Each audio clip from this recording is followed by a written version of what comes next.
Hello, how are you? That's where هغه دغه يعني هلته يعني دلته. Talking about a place.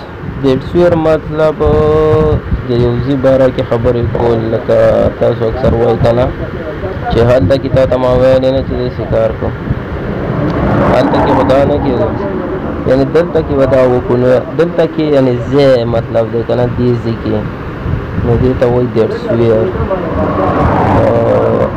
ځان په کنسپټ باندې کلیر کړئ، بیا جملې جوړول اسان دي، سنټینس یې جوړول اسان دي، او صرف په کنسپټ باندې ځان کلیر کړئ. اوس زه تاسو ته په سنټینسو کې ښایم کنه. دیټس ویر یو نو یعنې هلته کې ته پوهېږې، یعنې موږ اکثر وایي که نه چې هلته کې ته پوهېږې.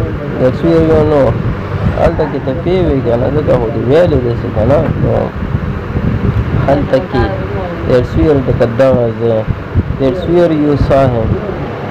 هلته کې تا لیدلی و.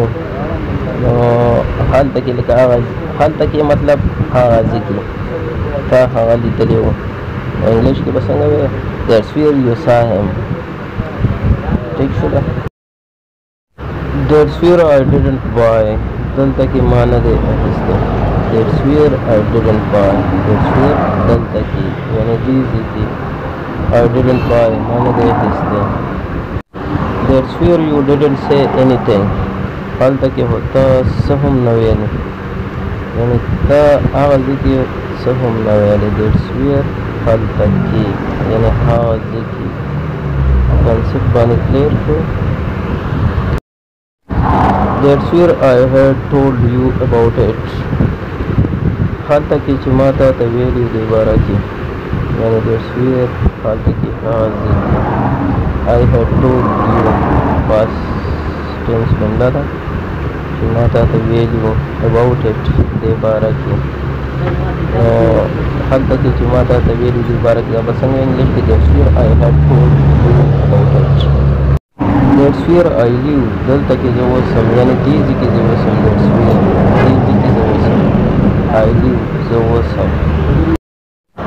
امید ساتم چې دیټس ویر په مطلب باندې به تاسو ښه پوه شوي وي چې دا څه کنسپټ دی. کنسپټ باندې مو ځان پوهه کړی وي، نو انشاءالله تاسو ته به انګلیش ویلو کې اوس اسانه وي. د موټیویشن لپاره ویډیو لایک کړئ او شیر کړئ او سبسکرایب هم کړئ.